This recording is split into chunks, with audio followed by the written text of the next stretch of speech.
Alex. This is Aaron. We were just kids and friendship on the surface. You know you make me nervous. Do you want to share a cab or something? Quarter life crisis. In case you need me for anything. Hit me like a virus. Now I can't get you out of my head. This is ContraZoom, where we go back and forth about film. I'm your host, Dakota Arsenault. Today's episode is a little mini bonus episode. I had the opportunity to interview a director of a film that is appearing in a film festival that I'm attending, and I was asked to do something a little fun and different, and so I'm going to be sharing that interview here, both for everyone to listen to it and also so people would hopefully check out this film as well. I had the chance to talk to Louise Lathey, who directed the film Who Am I Now?, a queer romance finding yourself story, but it's a part of the AODR Festival, or the Academy of Death Racers Festival. I've been with this group for a couple years now. They're a great group of people, but they are putting on their very first film festival. It's mostly for film shorts, but they do have some full lengths as well. One of them being Who Am I Now? So they put together this fantastic lineup of festival of movies to go see, and it's only $15. It's a great price. You get to see everything you want for the run of the show, and it runs from January 14th to the 30th.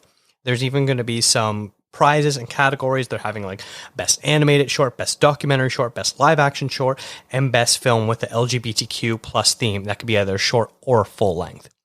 They've got a whole bunch of movies to see. They've got a trailer out. They've got merchandise. They've got a whole bunch of great stuff. You can follow them all over social media, AODR, Academy of Death Racers. I'm going to link to all this stuff in the show notes. It'll be really awesome. If you check it out, and maybe if you see something you like, you can potentially buy a ticket and see some movies, some great films. One of the shorts is actually longlisted for the Oscars this year, which is crazy awesome for them.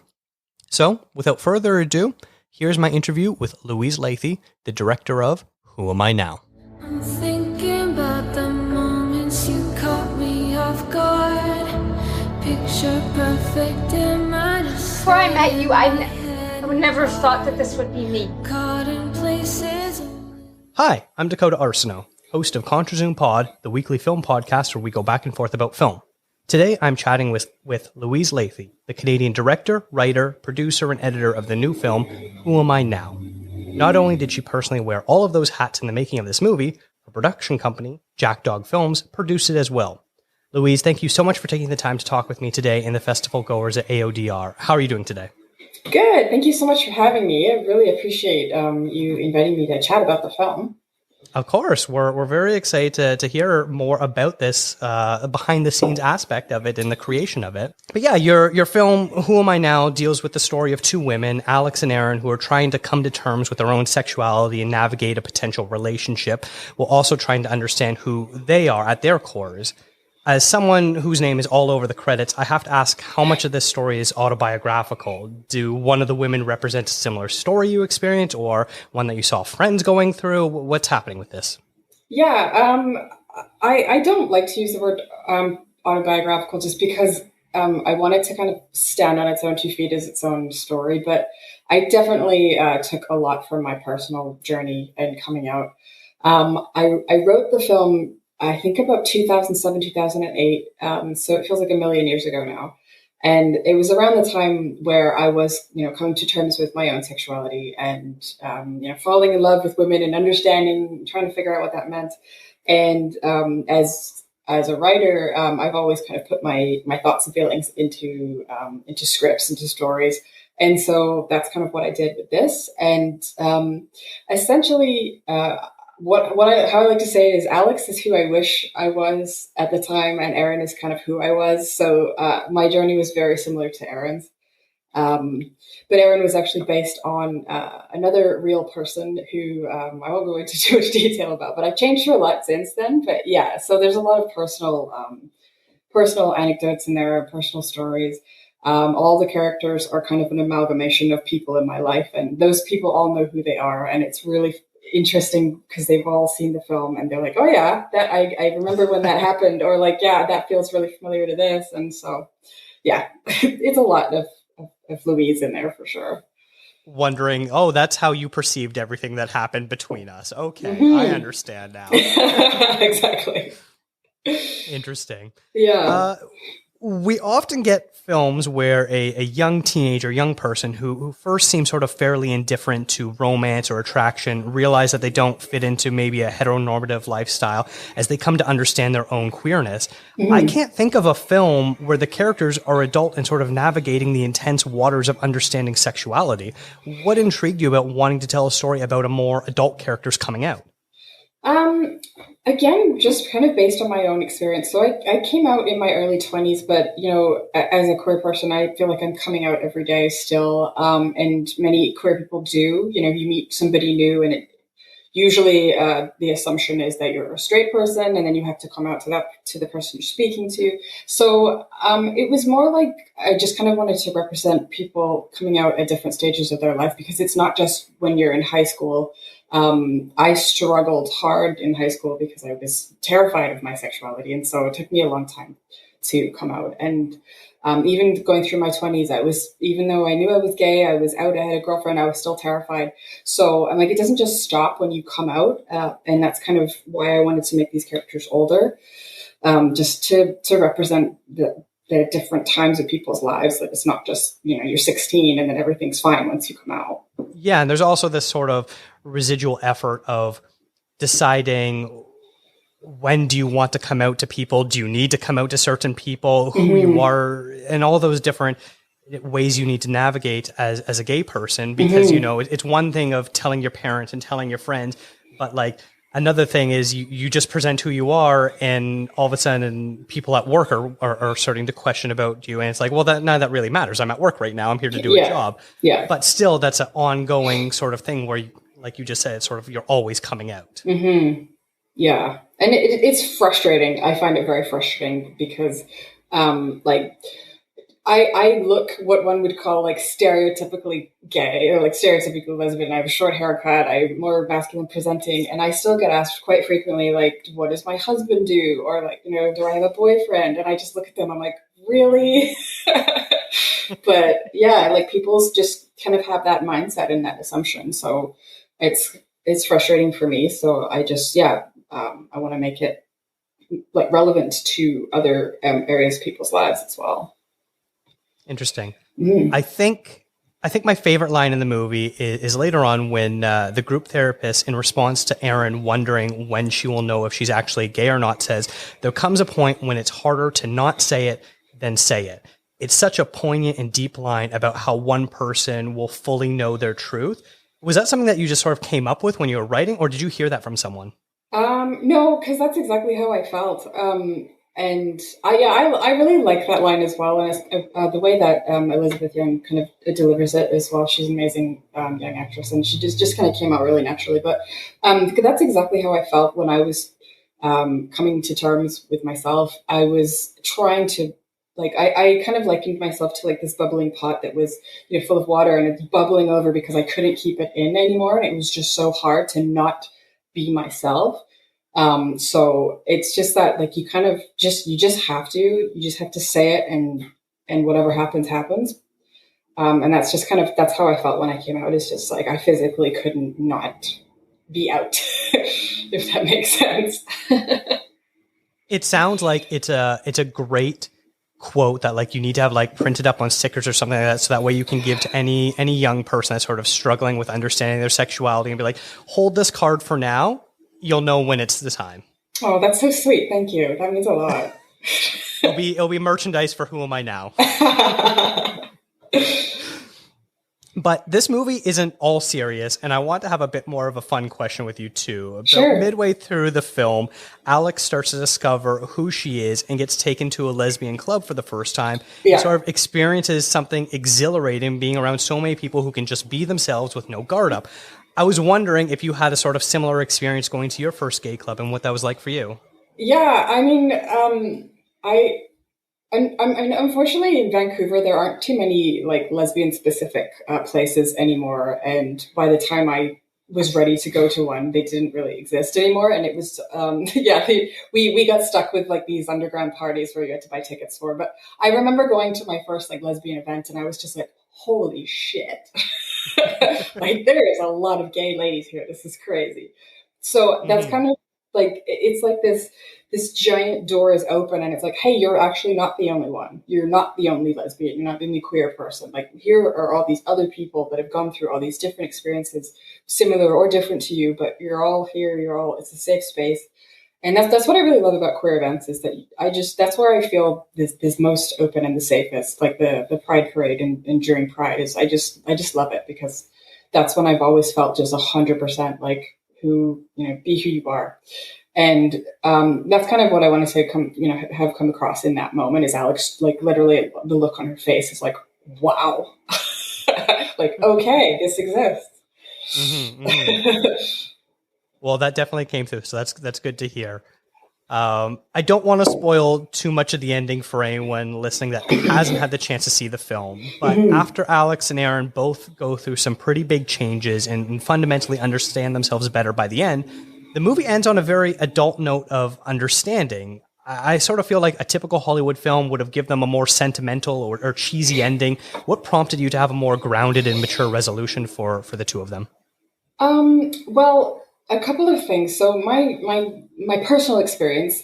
So based on the person that kind of was Aaron way back in the day, that didn't have a happy ending. And generally, the first person you fall in love with, for the most part, is not going to be your true love for the rest of your life. And I didn't want to promote any kind of toxicity because I view their relationship as very toxic. Like, sure, they help each other kind of move forward and they help each other realize themselves, but it's very toxic. It's very negative.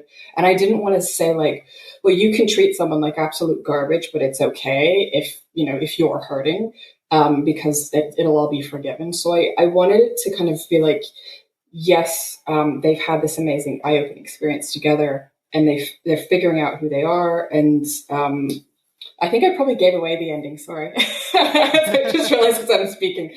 But I wanted it to be different as well, because you're right. Like a lot of, I guess, romance type films or happy ending, like, everyone, you run off into the sunset and everyone's happy. And to me, it is a happy ending.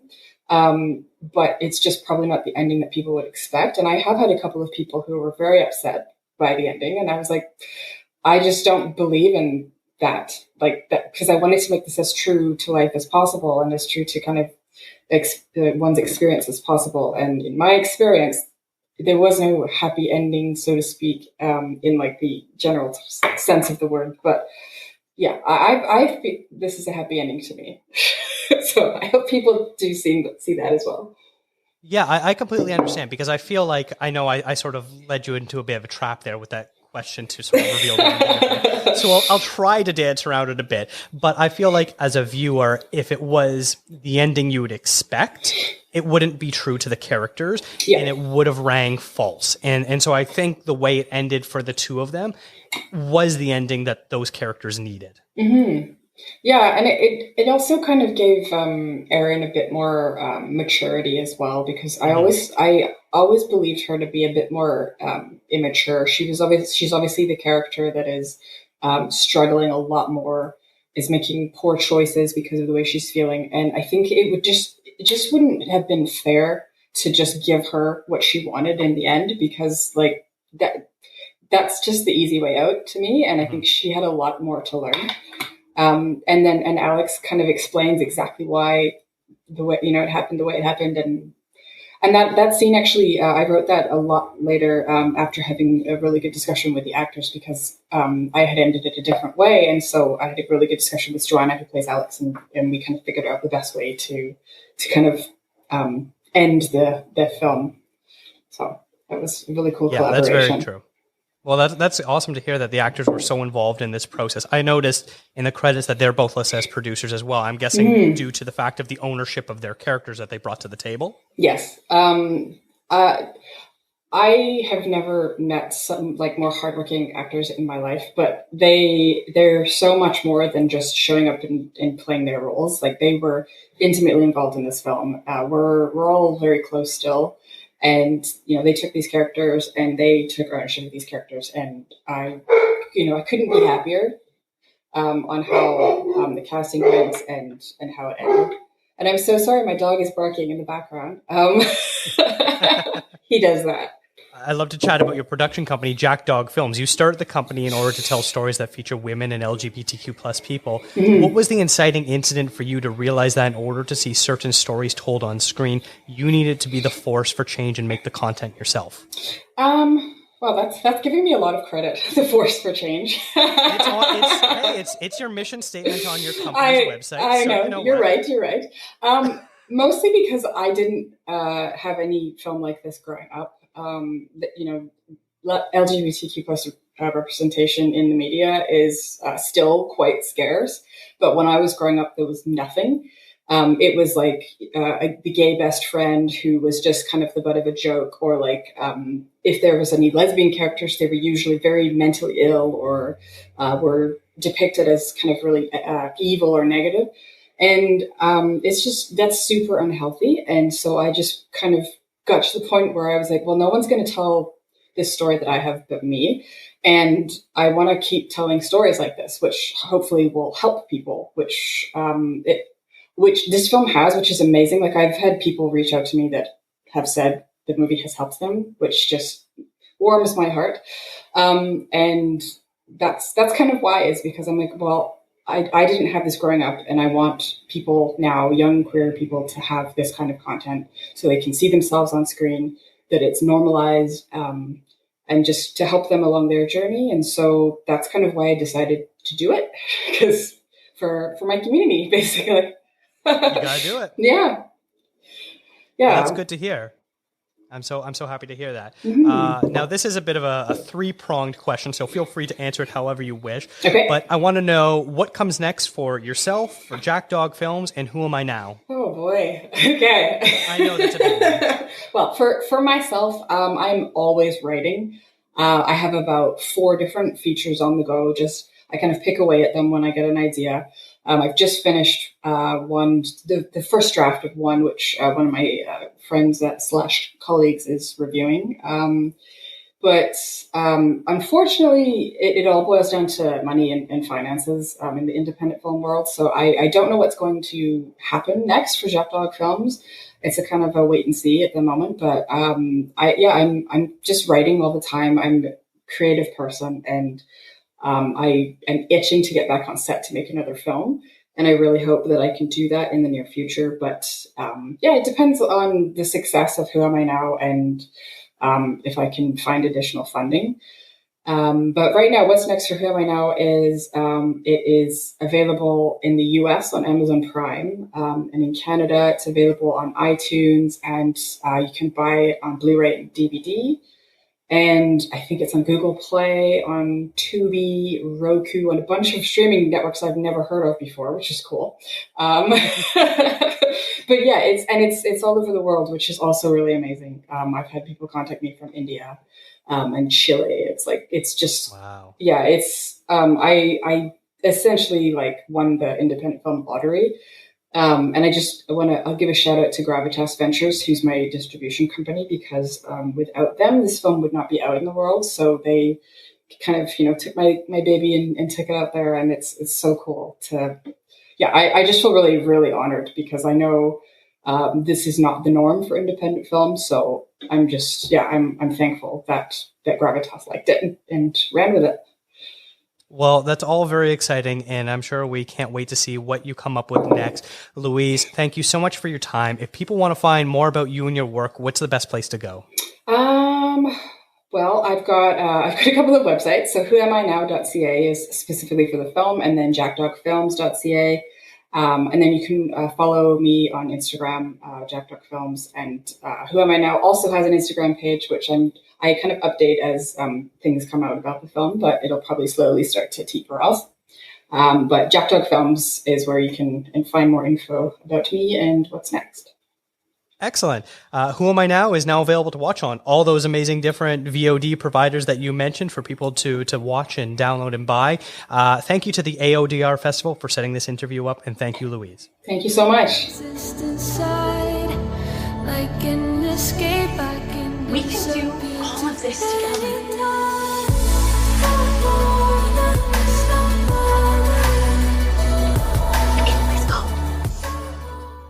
Once again, thank you to Louise, Lathey, and all the people over at AODR, the Academy of Death Racer Festival. Thank you to Mark for setting this up, and everyone else there, Ian, Andreas, and of course, everyone else that is involved in this process of setting up this amazing thing. I really hope you check out the festival, check out the show notes. You can follow this show on Instagram and Twitter at contrazoompod. Send me an email, contrazoompod@gmail.com. And yeah, I hope you enjoyed this little interview and bonus episode. We'll be back with our full episodes later this week. You are. This is who you've always been before you ever even met me.